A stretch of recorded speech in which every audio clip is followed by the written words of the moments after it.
Welcome back to this special edition of Cattleman to Cattleman as we talk with a group of experts about the relationship between corn and cattle.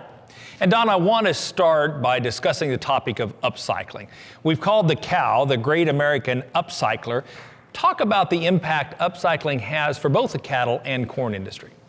Well, the key is the stomach of the cattle, right? I mean, it's very important that it is almost magical where it takes these wonderful corn products and converts them into a high quality, energy dense food for our consumers. So I think the key is that stomach that's taking all these kind of ingredients, putting them into the vat, if you will, and coming out with a very nutritious product. And Brandon, does the upcycling capability of the cow play into the sustainability message for corn producers? It does play into the message of sustainability. You know, at the very beginning, NCGA has a great working relationship with NCBA and also with the U.S. Meat Export Federation. And we realized that the sustainability message that consumers around the world want to hear starts right with corn. And we can translate that message into the sustainability message within the beef industry as well. And so that upcycling starts there, and it plays great into the sustainability messaging. And Ben, we haven't talked much about the ethanol industry, but how has the development of the ethanol industry impacted both corn growers as well as cattle producers? Yeah, like you just touched on again on sustainability, and in my opinion, there's no better story of sustainability than corn, ethanol, and beef working together. You know, you take a bushel of corn over here and you take it to an ethanol plant and you grind it up, and when we talk corn, we talk food, fuel, and fiber. You know, you're taking that bushel of corn, you're taking it into fuel and ethanol production, and you're taking the fibrous and the byproduct of dried distillers grains, bringing it back home, feed it to my cattle, and then taking that cattle into the food source and put it into the public's eyes. So, you know, that's a great sustainability story, taking that one bushel and translating it all the way down the process line there. So. And John, ethanol has derived a lot of value for the corn industry, hasn't it? Well, it really has. You know, we have a lot of capacity in the ethanol to produce 50 million gallons annually, but we also can produce 44 million metric tons of DDGs. But there's another co-product, and everything about ethanol to me is a co-product, and it's the CO2, being able to use it in the livestock industry for processing and slaughtering. You know, we saw a little bit of that when we hit some bad weather in, was it 2019? Boy, it seems like we've had some rough years here, right?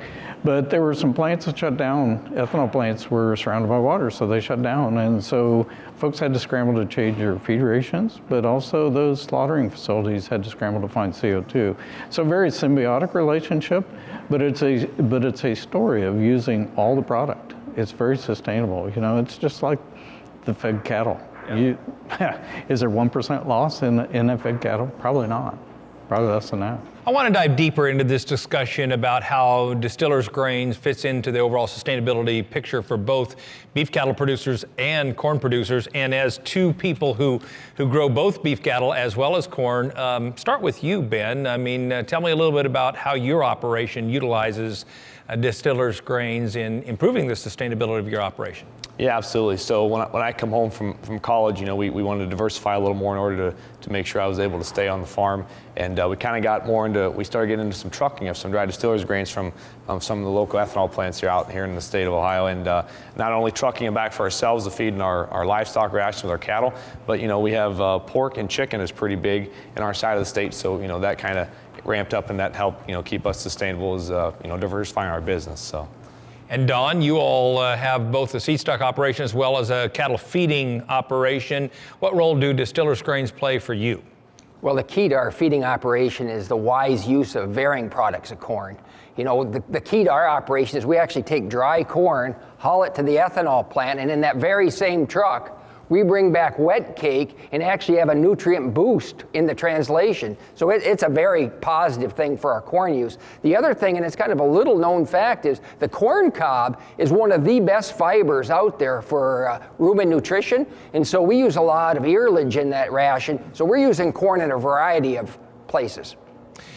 Tell us more about the future, I guess, Ben, as you see it. Are there technologies or things coming down the pike that could actually improve the efficiency of feeding corn to cattle? Yeah, absolutely. You know, and another one I want to touch on, we're feeding a lot of corn silage as well. So we're feeding corn silage, corn distillers, and raw corn. So, you know, depending on how prices, you know, because, you know, things have changed. We've progressed over years, but one thing that doesn't change is the margins seem to be smaller and smaller at times. So, if we can, maybe we're going to add in some more corn silage and a little bit less raw corn, or add in some more distillers grain, depending on what price does. I think that really plays into, making sure we're sustainable and, price cost effective too, and keeping our operations, heading forward. So. And John, one last question to you. I mean, as you look at the future and the things that NCGA is researching and so forth, what do you see in terms of the future for the ethanol industry and for the utilization of distillers grains in livestock feed?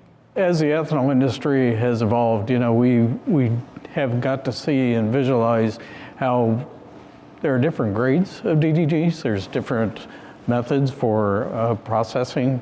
Shelf life is critical with dry, but the wet has a definite advantage for direct feeding, but you have to get it there and feed it right. So, as we look at those DDGs, we've been extracting oil, we extract CO2, we use it in the slaughter, and as we've talked, but the opportunity in the DDGs to refine that feed value, that protein string. So we may see a varied scale of products for different age of animals, different groups of animals, and all that's really becoming apparent and really going to be a real big part of the future for us. And so it's exciting to think about where we can go, and we probably haven't seen the end of it.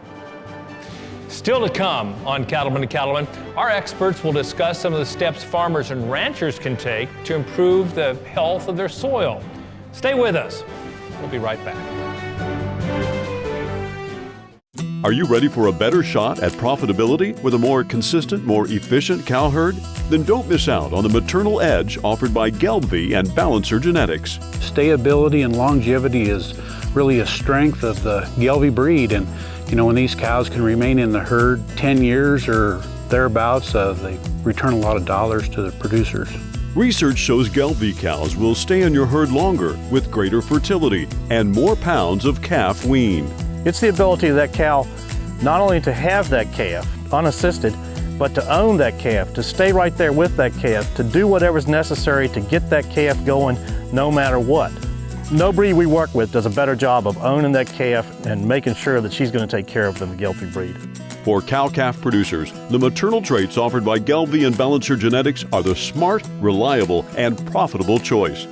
Find out more at the website gelbvieh.org.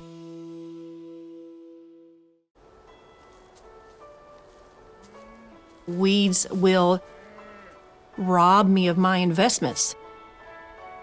The weeds are not palatable to cows. They will not eat them, or if they do eat them, some of them may be toxic. So there's a return on investment by allowing there to be more grass available to be grazed by the cattle.